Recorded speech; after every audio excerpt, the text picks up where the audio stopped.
చాలా అమానవీయమైన కామెంట్ అండి. కొండా సురేఖ గారికి అసలు ఆమె మంత్రివర్గంలో ఉండే అర్హత కూడా వారికి లేదు. అమానవీయమైన కామెంటు, కించపరిచే కామెంటు, ఒక వ్యక్తి యొక్క ఇమేజ్ను దెబ్బతీసే కామెంటు.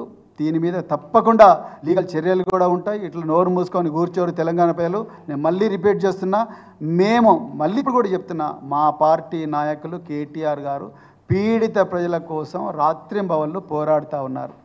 ఆ పోరాటాన్ని చూసి తట్టుకోలేక మా బండారం బయటపడుతుందని చెప్పి కాంగ్రెస్ పార్టీ ఇలా కొండా సురేఖ గారితో చాలా విచ్చలవిడి, అంటే సంస్కృతి లేక సంస్కారం లేని కామెంట్స్ చేయిస్తూ ఉన్నారు. తప్పకుండా ఆమె వెనక్కి తీసుకోవాలి, క్షమాపణ చెప్పాలి. అటెన్షన్ డైవర్షన్ చేయాలని చూస్తున్నారు.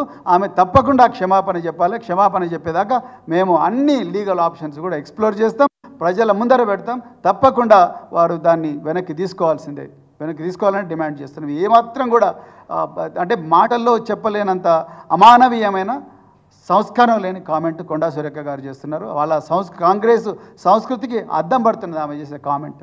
అది మీరు కొండా సురేఖ గారిని అడగాలి. ఆమె ఎక్కడి నుంచి వస్తున్నాయి, ఆమె ఇన్ఫర్మేషను, ఆమె సోర్స్ ఏంది, ఆమెనే అడగాలి. ఇది తప్పండి. ఒక జాతీయ ఒక నాయకుడిని, ఒక మంచి ఇమేజ్ ఉండి తెలంగాణను ప్రపంచ పటంలో పెట్టిన ఒక గొప్ప దార్శనికుడిని ఇంత నీచంగా మాట్లాడడం అనేది చాలా చాలా దురదృష్టకరం. మరి కాంగ్రెసు సంస్కృతి, నీచ సంస్కృతికి నిలువుటద్దం కొండా సురేఖ గారు చేస్తున్న కామెంట్స్. పూర్తిగా మేము దీన్ని ఖండిస్తున్నాం.